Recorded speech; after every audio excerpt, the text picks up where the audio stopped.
और विवेक न होने के कारण हम और आप अशांत हैं।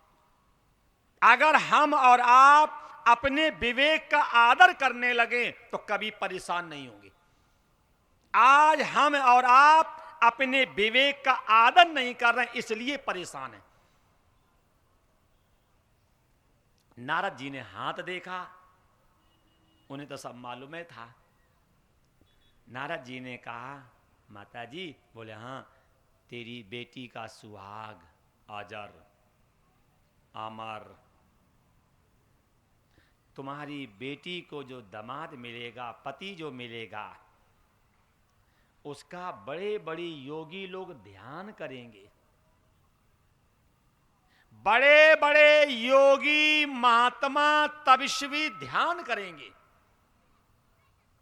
तुम्हारी बेटी के नाम से स्त्रियां पतिव्रत धर्म का पालन करेंगी। नहीं कह देते, तुम्हारा सुहाग पार्वती जैसा अमर रहे। बच्चों की तारीफ माता पिता के सामने की जाए तो बड़ी खुशी होते हैं।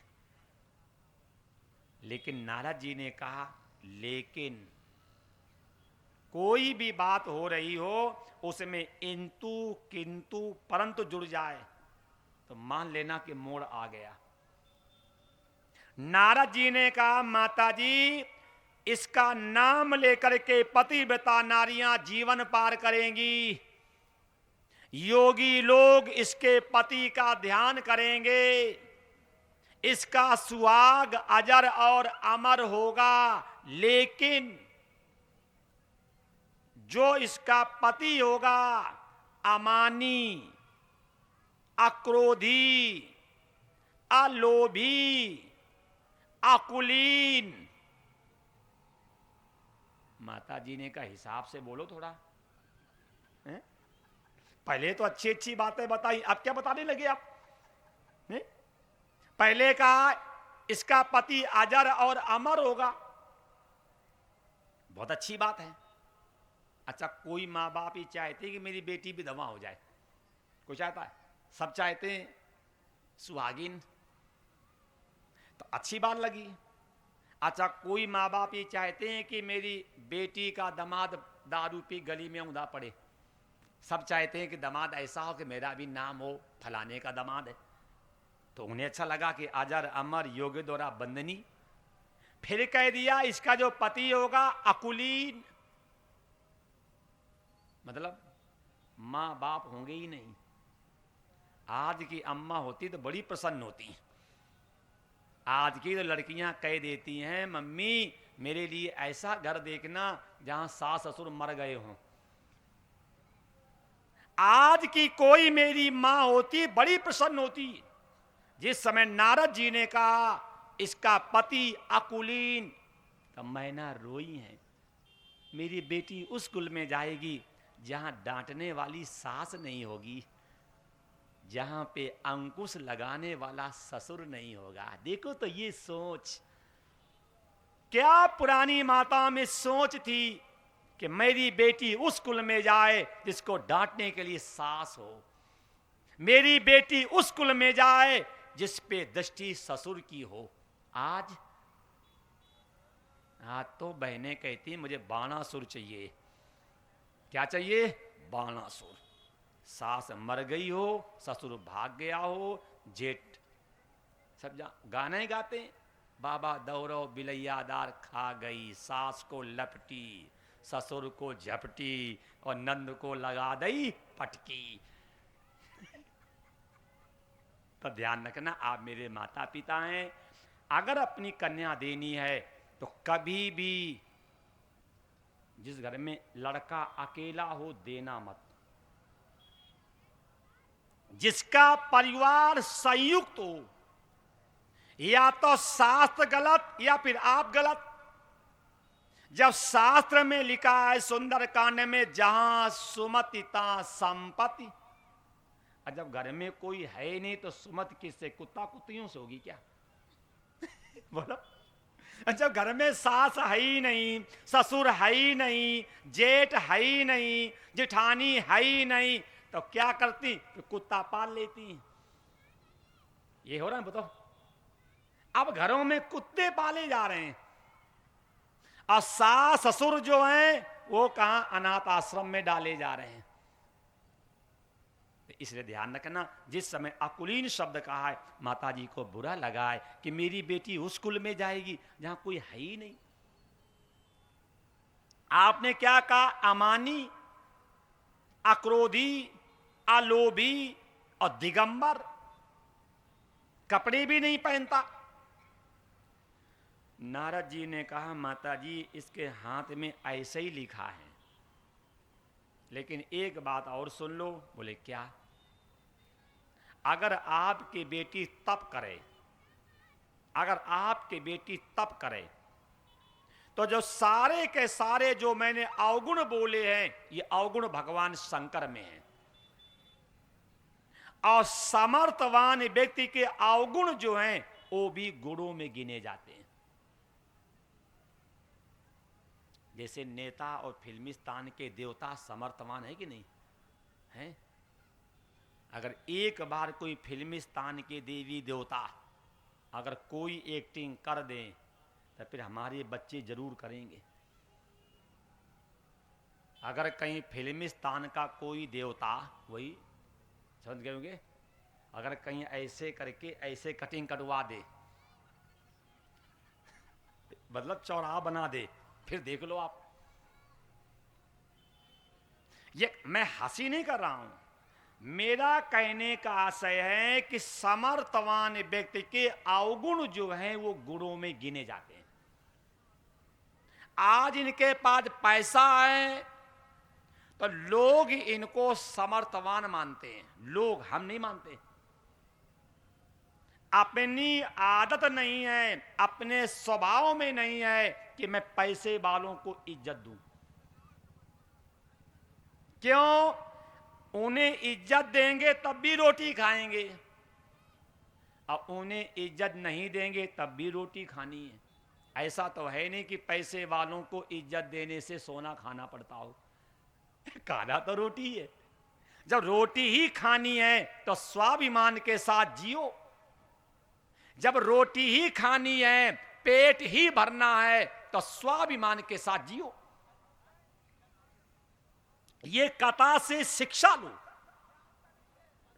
ये हम लोगों को कथा से शिक्षा लेनी चाहिए।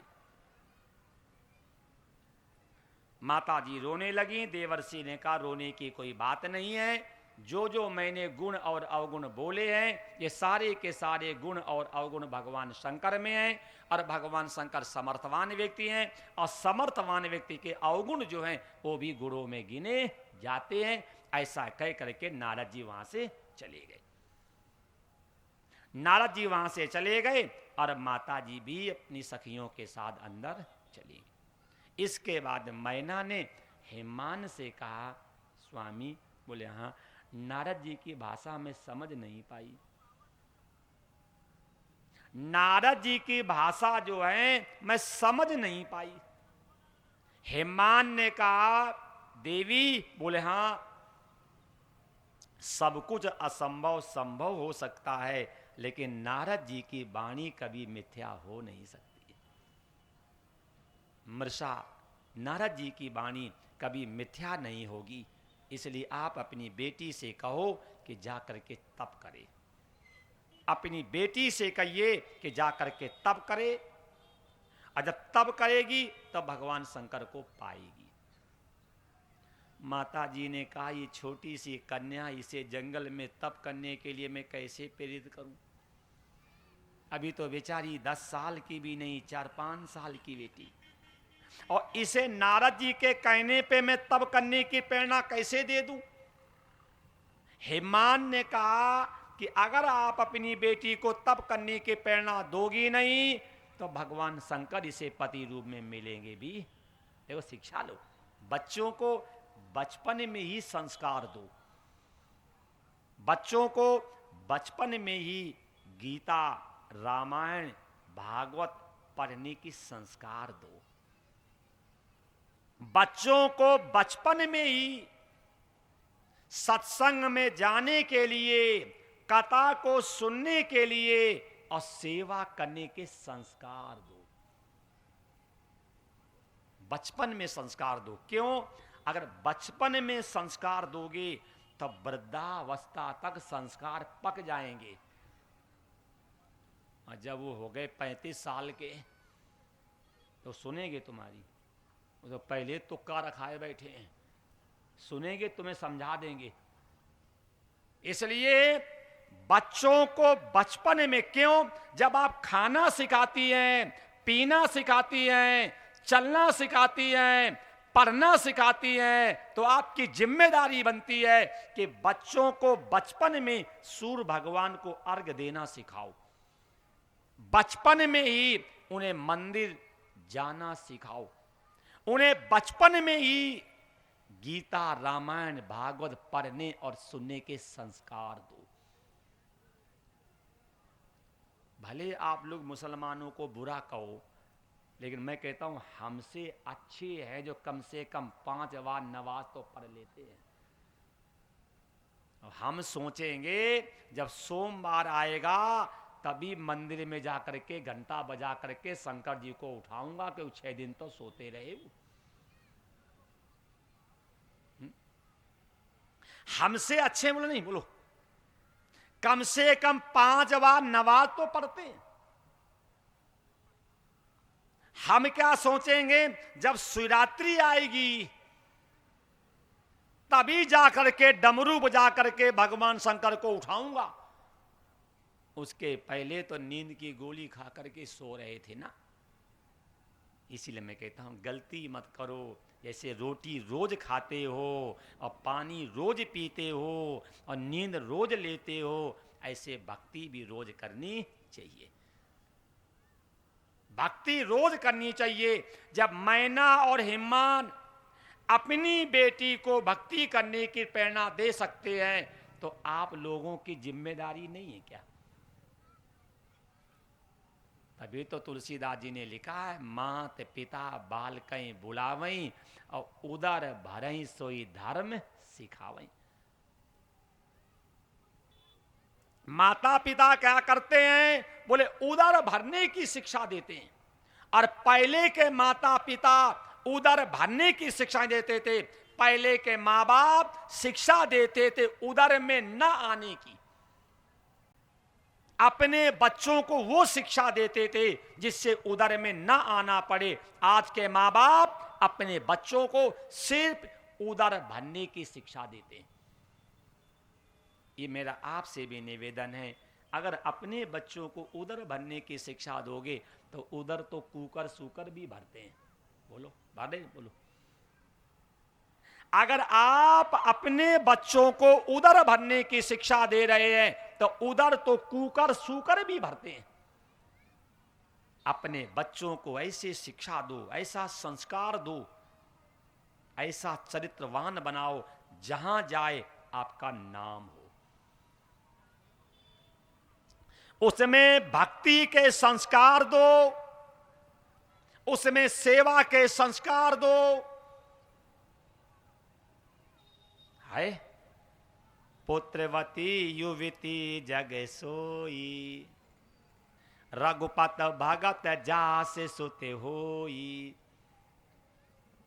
ये कथा से शिक्षा ले लेना। जब मैना और हिमान अपने बच्चों को शिक्षा दे सकती हैं तो हम भी माता पिता हैं, हमें भी अपने बच्चों को ईश्वर प्राप्ति के संस्कार देने चाहिए। इधर क्या हुआ? भगवान शंकर बैठ करके तपस्या कर रहे हैं। भोले बाबा बैठ करके तपस्या कर रहे हैं और माता जी का नित्य का नियम है गंगावतन तीर्थ में जाना और भगवान शंकर का 16 प्रकार से पूजन करना और कर करके अपने घर वापस आना। शिक्षा मिली कि माताएं मंदिर में जाएं, तीर्थ में जाएं, आश्रम में जाएं, पूजा करें, सत्संग करें, वापस घर आ जाएं, वहां टिक ना जाएं। क्यों? माता जी रोज जाती हैं, पूजा करती हैं और वापस आ जाती हैं। देवता लोगों के मन में बड़ी चिंता हो गई कि अब भगवान शंकर को समाधि से उठाया कैसे जाए। क्योंकि तो समाधि में बैठे हैं। जब तक इस समाधि से उठेंगे नहीं और तब तक इनसे विवाह की बात कही भी नहीं जाएगी। उसी समय इंद्र ने काम को बुलाया और काम को बुला करके कहा, आप जाओ और जा करके भगवान शंकर की समाधि खोल दो। काम ने मना कर दिया, ये मुझसे काम होगा नहीं। इंद्र ने कहा, आप मेरे मित्र हैं और मित्र की परीक्षा विपत्ति के समय होती है याद। धीरज धर्म मित्र और नारी। धीरज और धर्म जो हैं ये अंदर के विषय हैं, अब मित्र और नारी ये बाहर के विषय हैं। 4 लोगों की परीक्षा विपत्ति के समय होती है। इंद्र ने कहा कि आप मेरे मित्र हैं, आज मेरे ऊपर दुख है। अगर आप भगवान शंकर की समाधि खोलोगे नहीं तब ब्रजांग और बरांगी से जो पुत्र पैदा हुआ है जिसका नाम तारकासुर, और तारकासुर के अत्याचार से हम सब लोग दुखी हैं। ब्रजांग और बरांगी के पुत्र का नाम था तारकासुर। तारकासुर ने तपस्या की है, ब्रह्मा जी से वरदान मांगा है कि हमें अजर अमर कर दो। ब्रह्मा जी ने मना कर दिया है, ये मर्त्य लोक है, यहां अजर और अमर किसी को किया नहीं जा सकता। तब ब्रजांग ने अपने पुत्र को बताया कि ब्रह्मा जी से कहो अगर मेरी मृत्यु हो तो भगवान शंकर के पुत्र से हो। क्यों? भगवान शंकर के तो पत्नी है ही नहीं, तो पुत्र होगा नहीं। जब पुत्र होगा नहीं तो तुम मरोगे नहीं। लेकिन अब तो बहुत से ऐसे लोग हैं, ब्रह्मचारी हैं, बच्चे खेल रहे हैं। वो कौन से नेताजी थे, नाम नहीं लेंगे, कांग्रेस के नहीं थे, समझ गए होंगे आप। कथा से शिक्षा लेनी चाहिए मुझे। ये कौन से बाबा हैं जो रखे हैं आईसीयू में, नहीं वो फ्रीजर में रखे, नहीं क्या नाम बताएं, नाम हैं रखे हैं। क्यों? जिंदगी भर वो ब्रह्मचारी रहे, जब मरे तो बीवी बच्चे भी निकल पड़े। बताओ कैसे कैसे ब्रह्मचारी लोग हैं। जिंदगी भर रहे बाल ब्रह्मचारी और जब मरे तो निकल पड़े पक्के कर्मचारी। किस लिए? इतनी संपत्ति थी उनके पास। चेलियां कह रही मेरा अधिकार, लड़का कह रहा मेरा अधिकार। अब डॉक्टर करें निर्णय किसका अधिकार, तो डॉक्टर नहीं कर पाया तो कोर्टे में चला गया। कितना पापी होगा बाबा कि जिन्ना में तो खून पीता रहा, मरने के बाद भी कोई फूकने नहीं दे रहा उसको। मतलब जो गरुड़ पुराण में लिखा है कि शरीर से प्राण निकलने के बाद शरीर को ज्यादा देर तक रखना नहीं चाहिए। और वो रखे गए फ्रीजर में। क्यों? कब कोर्ट का निर्णय आएगा तब ये मालूम होगा कि इनके मुर्दा शरीर पे लड़का लड़की का अधिकार है कि चेला चेलियों का अधिकार है। ये है बिगाड़ू चंद। क्या है? बिगाड़ू चंद। एक गांव में एक आदमी था, उसका नाम था बिगाड़ू चंद। कोई भी काम होता था उसका काम बिगाड़ करना। तो एक गांव में एक लड़के की शादी नहीं हो रही थी, तो लड़की वाले आए तो लड़के के बाप ने सोचा कि बिगाड़ू चंद को ही पहले बुला लिया जाए, जाकि अगर बिगाड़ू चंद को प्रसन्न कर लेंगे तो कम से कम ये विवाह में बिगाड़ नहीं करेगा। तो आपको तो मालूम होगा जब नहीं वो गोदी भरी जाती, क्या बोलते फलदान जो भी होता हो, गोद भराई, तब नहीं होता कि भाई लड़का अपने से बड़ों को प्रणाम करता है। तो लड़का रुकाई होने के बाद जब प्रणाम करने गया तो सबसे पहले उसने बिगाड़ू चंद को ही प्रणाम किया, और बिगाड़ू चंद के मुंह से निकल गया, राम करे तुम्हारी मिर्गी ठीक हो जाए। राम करे तुम्हारी मिर्गी ठीक हो जाए। लड़की वालों ने सुन लिया कि लड़के को मिर्गी की बीमारी है, वो उठे और चले गए। ऐसे थे बिगाड़ू चंद। जब बिगाड़ू चंद मरने लगे तो गांव के लोगों को बुला करके कहा, भैया मैंने बहुत काम बिगाड़े, एक काम करना, जब हम मरें तो हमारे मुंह में खूंटा ठोंक देना। क्यों? क्योंकि हमने सबके काम बिगाड़े हैं। एक काम तो ये करना, जब हम मरें तो मुंह में खूंटा ठोंक देना, और दूसरा काम हमें रात के समय ले जाना, क्योंकि हमने दिन में सबके काम बिगाड़े हैं। कहीं ऐसा ना हो कि मरने के बाद दिन में ले जाओगे तो फिर सबके काम बिगड़ जाएंगे। गांव के लोगों ने कहा ठीक। और जब बिगाड़ू चंद मरे तो मुंह में खूंटा ठोंक दिया गया, और रात के समय उनकी शव यात्रा निकाली गई। जैसे चौराहे पे पहुंचे तो वहां लगे थे पुलिस का गश्त। तो पुलिस वालों ने सोचा कि शव यात्रा निकलती दिन में, रात में क्यों निकल रही है? रुक रुक, क्या इसमें? बोले शव है। किसका है? बोले मेरे गांव का एक बहुत प्रतिष्ठित व्यक्ति था। चल मुंह दिखा। और जैसे कफन हटाया और जो देखा मुंह, तो उसमें खूंटा। दरोगा जी ने कहा, कमबख्त, गांव के अच्छे व्यक्ति को रात के समय मार के कहीं चिल्ला ना दे तो खूंटा ठोंक करके और रात में जा रहा उठा करके सबको बंद कर दिया। गांव वाले जेल में रो रहे, बोले बारे बिगाड़ू चंद तो जिंदा में तो खून पीता रहा, और मरा तो पूरे गांव को जेल दे गया। तो कुछ ऐसे होते बिगाड़ू चंद कि मरे तब भी शांति ना दे। अगर विश्वास ना हो तो देखना, जब आदमी फूकते हैं तो हमने देखे, हमने फूके बहुत हैं, तो कहो चिता में उठ के बैठ जाएं, उठ के बैठ जाते हैं। अरे देखना, कहो हाथ ऐसे उठाने लगे, ऐसे ऐसे देखा हमने कहीं, कहो चिता में रखे का उठा दें पैरे ऐसे। ये सब बिगाड़ू चंद नहीं है। जिंदगी में काम बिगाड़ा, मरने के बाद भी बिगाड़ रहे हैं काम। तो यही मेरा आपसे निवेदन, तुम बिगाड़ू चंद मत बन जाना कि जिंदगी में तो सारे काम बिगाड़े, मरो तो फिर भी बिगाड़ के जाओ। देख लो आपके सामने प्रमाण है। काम ने साफ मना कर दिया, मैं भगवान शंकर की समाधि में बाधा नहीं डालूंगा। इंद्र ने कहा, अगर भगवान शंकर को उठाओगे नहीं तो तारकासुर के अत्याचार से हम लोग दुखी हो गए।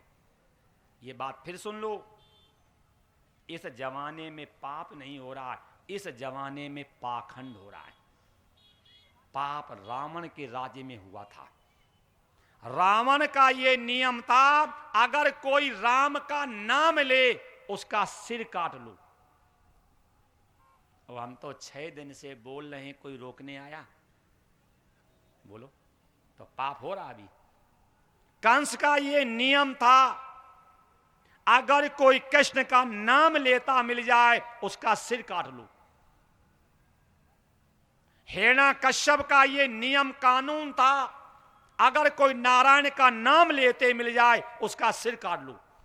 अभी तो सब सहयोग करने वाले हैं, कथा में सहयोग करते हैं, यज्ञ में सहयोग करते हैं, जागरण में सहयोग करते हैं, कीर्तन में सहयोग करते हैं। विरोध कौन करता? बोलो। इसलिए पाप नहीं, अभी हो रहा है पाखंड। पाप रावण के राज्य में हुआ है, पाप कंस के राज्य में हुआ है, पाप हिरण्यकश्यप के राज्य में हुआ। अभी पाप नहीं, अभी हो रहा पाखंड। जो धर्म के ठेकेदार वो कैसे पाप कर रहे हैं आप सब जानते हो। जितने पाप हम कर रहे हैं इतने पाप आप गृहस्थ नहीं कर रहे हो।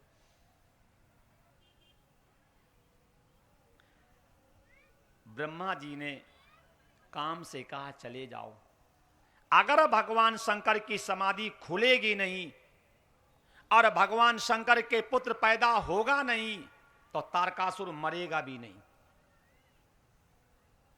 क्योंकि तारकासुर के अत्याचार से हम सब दुखी हैं। और तारकासुर का अत्याचार क्या है? ये पृथ्वी जो है ये 7 लोगों के ऊपर है। गोबी विप्रश वेदस सती सत्यवादी अलुब्धो दानशीलस सप्तभिर धारते मही। 7 लोग इस पृथ्वी को करे धारण। गो ब्राह्मण, गो विप्रश, सती सत्यवादी अलुब्धो दानशीलस सप्तभिर धारते मई। 7 लोग इस पृथ्वी को करे हैं धारण। और तारकासुर ने 7 पे अत्याचार किया है। वो गौओं को मारता है, ब्राह्मणों को पीटता है, पतिव्रता नारियों को नचाता है। बोलो आज भी यही हो रहा नहीं हो रहा है? तुम्हारी माँ बेटी नाचे तो बुरा लगता है, हैं? और दूसरे की माँ बेटी बुलवा करके मंच पे नचवाने में शर्म नहीं आती आपको? एक और कहेंगे लक्ष्मी मेरी माँ है, हैं?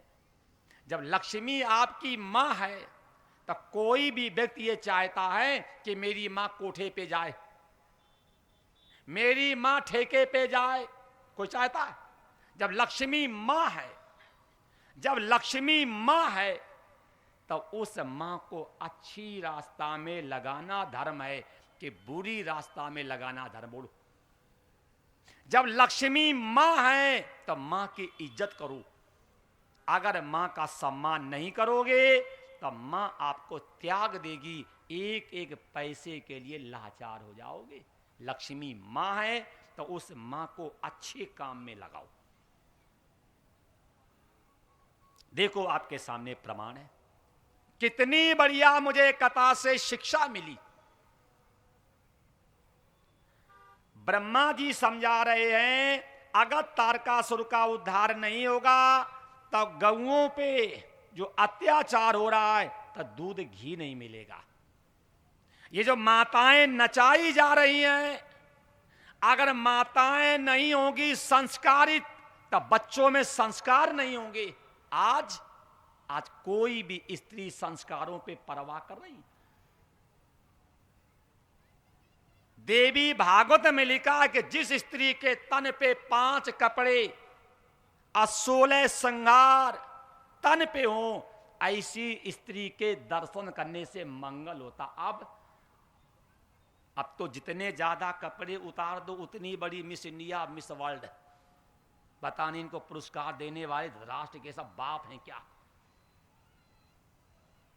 इस जमाने में जो जितने ज्यादा कपड़े उतार दे उतना बड़ा मिस इंडिया, मिस वर्ल्ड। ये कथा से शिक्षा लेनी चाहिए। देवी भागवत कहती है जिस स्त्री के तन पे 5 कपड़े 16 श्रृंगार हो, ऐसी स्त्री के दर्शन करने से मंगल होता। अब बताओ मंगल हो रहा कि अमंगल? मंच पे आकर के खोल करके बाल और पहन करके अब मर्यादित कपड़े, ये क्या समाज को सही रास्ता दे रही क्या? क्यों? संतान, संस्कार और संस्कृति। संतान देने वाली, संस्कार देने वाली और संस्कृति देने वाली हमारी मां। ये महाराष्ट्र किसके नाम से प्रसिद्ध? शिवाजी के नाम से हैं? शिवाजी। मैंने कभी बचपन में कथा पढ़ी थी। शिवाजी बहुत छोटे थे, किसी नदी के किनारे बैठे थे। 4 संत नदी के किनारे किनारे जा रहे थे। सूर्य भगवान अस्ताचल की ओर जा रहे थे। संतों ने सोचा कि पता नहीं दूसरा गांव कितनी दूर मिलेगा। संतों ने शिवाजी से कहा, बालक, बोले हाँ, एक रात्रि तुम्हारे नगर में वास कर लूं। शिवाजी बहुत छोटे थे। बोले हम अपनी माँ से पूछ के आ रहे हैं। शिवाजी भागते भागते गए अपनी माँ जीजाबाई के पास। माँ, हाँ बेटा, 4 संत नदी के किनारे किनारे जा रहे हैं, एक रात्रि नगर में निवास चाह रहे हैं, अगर आपकी आज्ञा हो तो रोक लें। जीजाबाई पास में गई और गाल पर एक थप्पड़ मारी। जीजाबाई पास में गई और गाल पर एक थप्पड़ मारी। शिवाजी ने गाल पे हाथ लगा लिया, मां इस पे तो मारा है, इस पे भी मार। देखो ये है दूध का लाज। मां इस पे तो मारा, इस पे भी मार, लेकिन मां ये तो बता मैंने गलती क्या की है। जीजाबाई रोने लगी, बेटा गलती मुझसे हुई है। मैं स्नान करने गई थी और मैं दासी से कह गई थी कि मेरे पुत्र को देखते रहना, और मुझे स्नान कर करके आने में देरी हो गई। आप जग गए, रोने लगे। जब आप रोने लगे तो दासी ने अपने आंचल का दूध आपको पिलाया था, और जब मुझे मालूम हुआ कि मेरे पुत्र ने दासी का दूध पिया, तब मैंने सिर नीचे किया, पैर ऊपर किए और थपेरी मार मार करके दूध निकाला था, कहीं मेरे पुत्र में दासी के दूध के संस्कार न पड़ जाएं। आज तो भैंस का दूध पी पी करके संस्कार भी तो भैंस जैसे पड़े। गौएं मारी जा रही हैं, ब्राह्मण पीटे जा रहे हैं, मंदिर तोड़े जा रहे हैं, वेद फाड़े जा रहे हैं, और भरी सभा में माताएं नचाई जा रही हैं। हम क्यों नहीं बोलते हैं कि भैंस के दूध के संस्कार